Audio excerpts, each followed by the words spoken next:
The world is growing smaller, busier,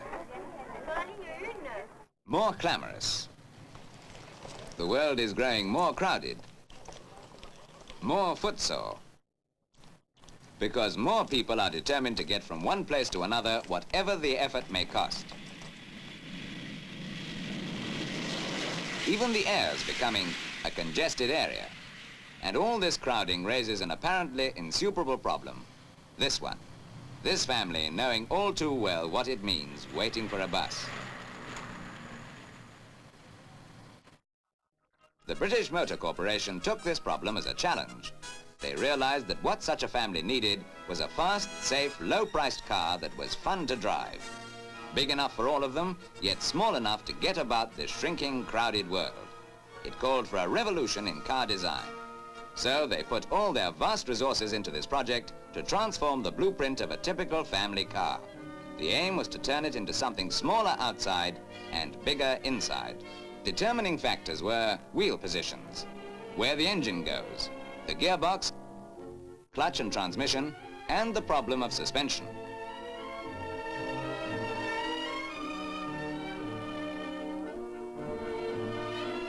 Alec Issigonis, the brilliant designer, faced the task of producing a car with a better ratio of interior space to overall dimensions than had ever been attempted before. He and his team aimed at nothing short of the incredible, packing 4 passengers roomily into a tough, pacey car.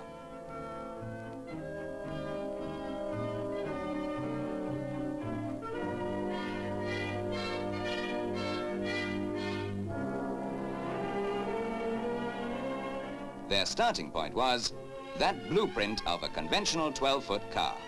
They began by cutting it down to 10 feet overall and putting the 4 wheels at the extreme corners. And next, the boldest step of all, placing the engine across the car, the crux of the revolution.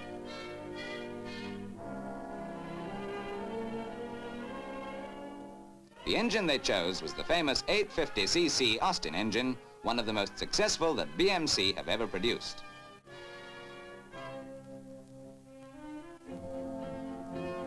And then, to take full advantage of this arrangement, both for space and for better driving characteristics, first the gearbox was fitted under the engine in one piece with the sump.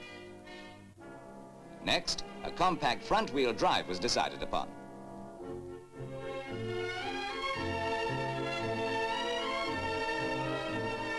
This was made possible by giving the 4 wheels independent suspension with rubber cones instead of the conventional steel springs.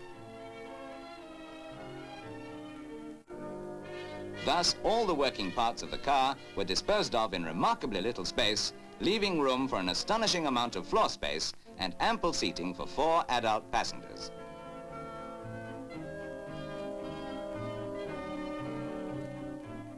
And yet the smart, modern-looking body really is only 10 feet overall.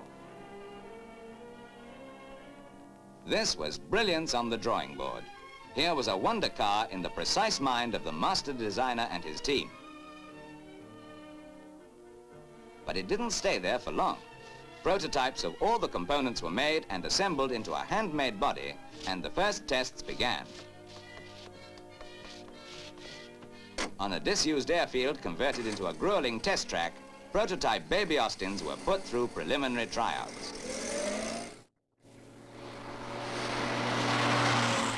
Rack and pinion steering gave them a 30-foot turning circle, very handy for parking. BMC insist on the most searching tests before putting a new model into the hands of the public.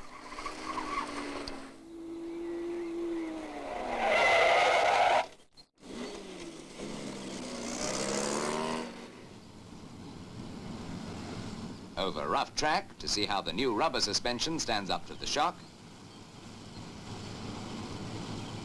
At speed to see how the hydraulic brakes grip the little wheels.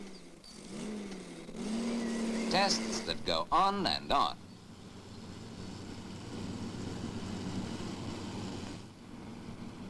There are special instruments so that the test drivers can check performance and compare careful notes.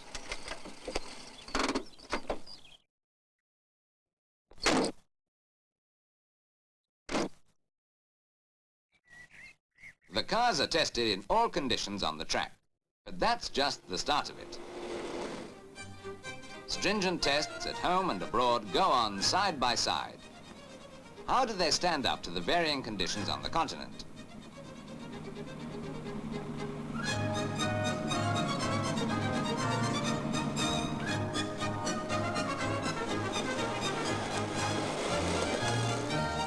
Hour after hour on Norway's icy slopes.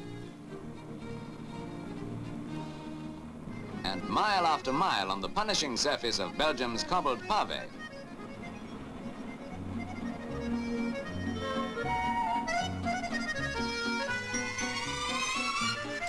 You don't pull up for petrol very often in a car that does something like 50 miles to the gallon, even at a steady 50.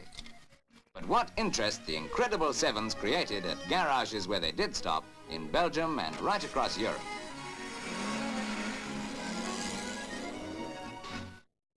It was the same thing on extensive tests carried out on roads at home. Magic on the meandering roads through picture book villages. Tests in Britain, on the continent and in the laboratory, by day and on through the night.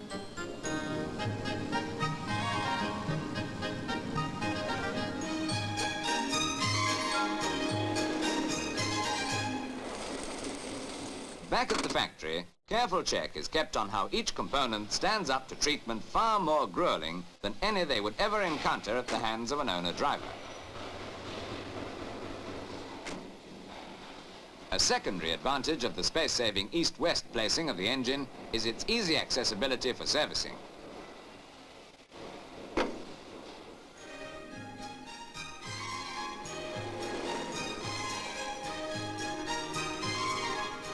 And the road tests go unremittingly on, weaving through boot-laced byways in Britain and blazing along the interminable ribbon of a German autobahn.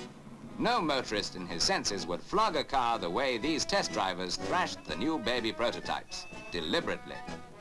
66 miles an hour, 70, and faster. 72, 3, 4, 75 miles an hour. Surprising the lives out of the motorists they whipped past.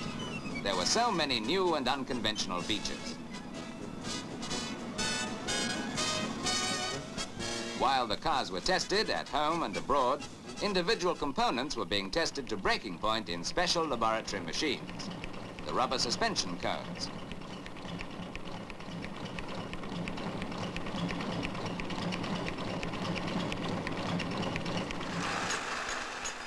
And the shock absorbers. Before ever the first prototypes were assembled, they were given protracted pummelings. But they were put to further tests in Switzerland on really treacherous roads. Here, the remarkable road-holding quality of the new model showed itself. Independent suspension, front-wheel drive, and having the engine at the front of the car all contributed to this.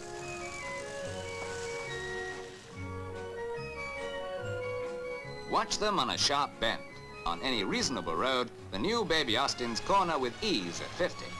And water cooling provides a heat bank for effective heating.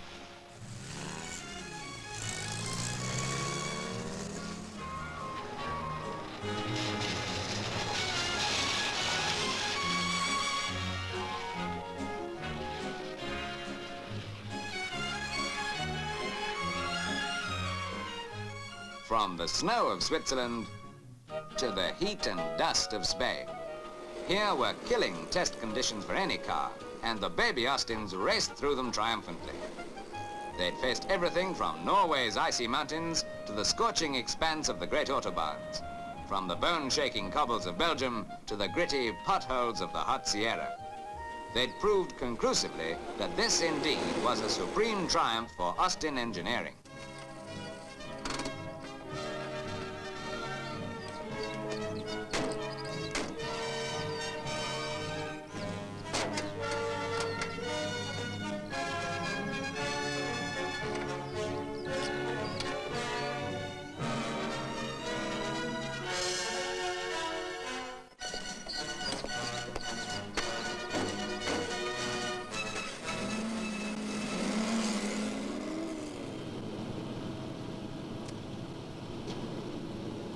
Here was the forerunner of a brilliant new line in motor cars cruising home through the English countryside.